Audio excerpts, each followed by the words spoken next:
मसीह यस्सु के बाबरकत नाम में आप सबको सलाम। आप देख रहे हैं प्रोग्राम कामयाबी की चाबी। एक बड़े मुफक्कर ने बयान किया, everything is possible when God is with us. जब खुदा हमारे साथ है तो फिर हर चीज़ हमारे लिए मुमकिन है।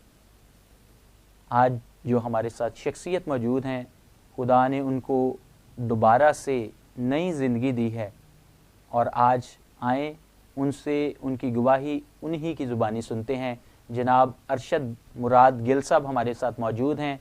वो आज अपनी गवाही को जॉन टीवी पर शेयर करेंगे। सो आएँ आज हम उनकी गवाही सुनते हैं। सर प्लीज़ पहले अपना तारुफ हमारे नाजरीन के साथ करवाएं और फिर अपनी गवाही को भी ज़रूर शेयर करें। श्योर जी। तमाम देखने वालों को और सुनने वालों को मसीह में आप सबको सलाम। मेरा नाम अरशद मुराद गिल है और मेरी गवाही जो है वो आप सुनेंगे तो खुदावंद में आप अपने आप को तब्दील करेंगे। मैं ये कहता हूं कि अगर मेरी गवाही के बाद एक रूह भी बच जाए, एक रूह भी अपने आप को चेंज करे, तो मेरे लिए इससे बड़ी बात और कोई नहीं है। काशिफ साहब, मैं 1990 में दुबई चला गया और दुबई मैंने 3 साल, शुरू के 3 साल जो थे वो एक निसान कंपनी गाड़ियां बनाती थी, उसमें एज ए सिक्योरिटी ऑफिसर काम किया। उसके बाद फिर मैंने अपना बिजनेस शुरू कर दिया। खुदा ने बड़ी बरकत दी, बहुत कामयाब हो गया और 28 साल 2018 तक मैं फिर पाकिस्तान आया नहीं। मैं वहीं रहा, शादी भी मैंने वहाँ की। एक मेरी बेटी है, खुदा का शुक्र है कि बहुत प्यारी बच्ची है और लायक है। वो एमफिल कर रही है, वो भी वहाँ ही पैदा हुई। पाकिस्तान आने का कोई इरादा नहीं था, लेकिन जब खुदा के प्लान होते हैं, आदमी तो अपने प्लान बनाता है, लेकिन जो खुदा बनाता है फिर उसको आप चेंज नहीं कर सकते। अब मेरी गवाही यहां से स्टार्ट होएगी। 2018 शाम को हम लोग टेबल पे बैठे खाना खा रहे हैं, तो मेरे ज़हन में आई डोंट नो क्यों, मेरे ज़हन में मैंने अपने बेगम से पूछा कि यार पाकिस्तान चलें, क्यों ये बात आई। तो मेरी बेगम कहती है कि 28 साल हो गए हैं, तो अभी तो हम गए ही नहीं, तो चलते हैं। मैंने 2 दिन के बाद बेटी की और मिसेस की बुकिंग करवाई, उनको पाकिस्तान भेज दिया। मैंने कहा मैं 1 हफ्ते के बाद आता हूं।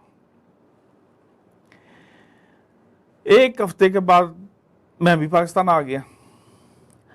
अब ये देखें कि ये प्लान जो है सारा ये खुदा का है, मेरा नहीं। मुझे खुदा वहां से लेके आ रहा है। जब मैं पाकिस्तान पहुंचा हूं तो 3-4 दिन के बाद मुझे प्रोस्टेट की तकलीफ शुरू हो गई।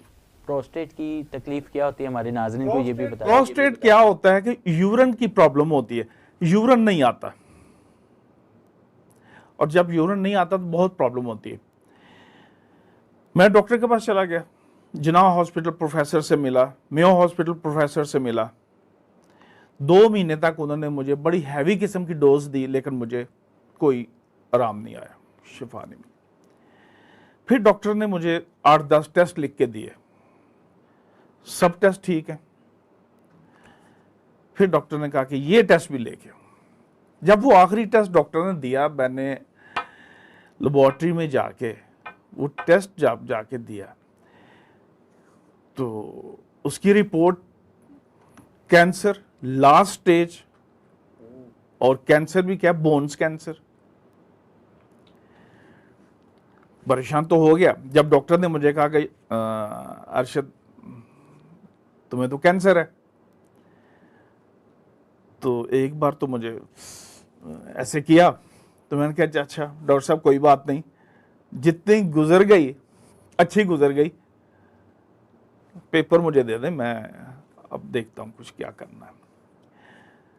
काशिफ साहब मैं वहां से घर आ गया, 2 दिन मैंने किसी को बताया नहीं, प्लान करता रहा अपना ही कि क्या करना है अब आगे का, फ्यूचर सोच रहे थे कि बच्चों के लिए क्या करना है, इंतज़ाम करना है। आखिर मैंने बता दिया कि यार वो रिपोर्ट आ गई कैंसर की और वो भी लास्ट स्टेज है, तो शौकत खानम चलें। शौकत खानम गए। अब मैं इसको थोड़ा शॉर्ट करूंगा। शौकत खानम गए तो डॉक्टर ने कहा जी हम नहीं मानते, ये सारे टेस्ट हमारे होंगे, हमारे टेस्ट होंगे तो हम मानेंगे कि है कि नहीं है। को 8-10 टेस्ट हुए, उसमें सीटी स्कैन भी हुआ, उसमें बोन स्कैन भी हुआ, और उसके बाद डॉक्टर ने मुझे नेक्स्ट डे बुलाया और डॉक्टर ने कहा कि यंग मैन हम 50 के ऊपर ट्रीटमेंट नहीं करते। तो खुदा का शुक्र है मैं 62-63 का हो गया हूँ, तो लेकिन आपकी क्योंकि हेल्थ बड़ी अच्छी है, सेहत अच्छी है, तो हम आपके ट्रीटमेंट करेंगे। तो मैंने खुदा का शुक्र किया कि अच्छी बात है। अब डॉक्टर ने मुझे फिर नेक्स्ट 2 दिन के बाद बुला लिया। इस वक्त मेरे 4 डॉक्टर हैं शौकत खानम के जो मेरी ट्रीटमेंट करते हैं। डॉक्टर ने कहा जी हम आपको ऑपरेट करेंगे, ऑपरेट करने के बाद आपका कीमो होगा, तो ये फिर प्रोसेस एक लंबा प्रोसेस है, वो चलेगा।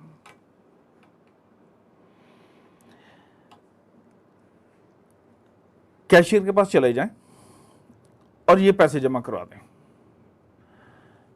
पैसे भी थोड़े नहीं थे, अच्छे हैवी यानी अमाउंट थी।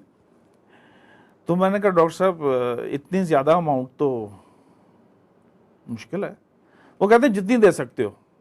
तो मैंने हैंडसम अमाउंट वहाँ जमा करवा दी, तो मेरा ट्रीटमेंट शुरू हो गया। अब मज़े की बात देखें, मेरी जब ऑपरेट हुआ तो 2 दिन के बाद फिर मुझे पहला कीमो स्टार्ट हो गया।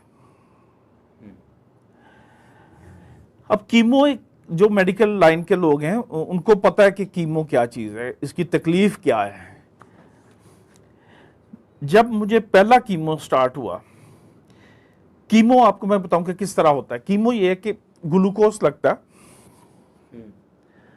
लेट जाओ, ग्लूकोज लग गया, आधी बोतल होती है, तो फिर ग्लूकोज की जगह वो एक कीमो की जो मेडिसिन होती है उसकी वो बोतल लगा देते हैं। 1 घंटे में वो ख़त्म होती है, उसके बाद फिर ग्लूकोज की बोतल लग जाती है। तो ये प्रोसेस को 3-3.5 घंटे का होता है। उसके बाद मैं घर आ गया। 3 दिन के बाद मेरी बॉडी ने पेन करना शुरू कर दिया। 5वें दिन, 6ठे दिन, 7वें दिन शदीद पेन जो कि बर्दाश्त से बाहर होती है। मैं सारी रात तड़पता था, सारा दिन तड़पता था, ज़मीन पे लोटपोट हो जाना, खड़े हो जाना अपने आप को। लेकिन तकलीफ़ है कि बहुत तकलीफ़ होती है, हड्डियों के अंदर तक दर्द होती है, पेन होती है। 15 के दिन ये तकलीफ़ रहती है, उसके बाद फिर ये घटनी शुरू हो जाती है। जैसे शुरू होती है वैसे घटती है। मैंने ये सोचा कि यार अभी तो छोटे मोटे बहुत काम करने, अब मौत सामने नजर आ रही है।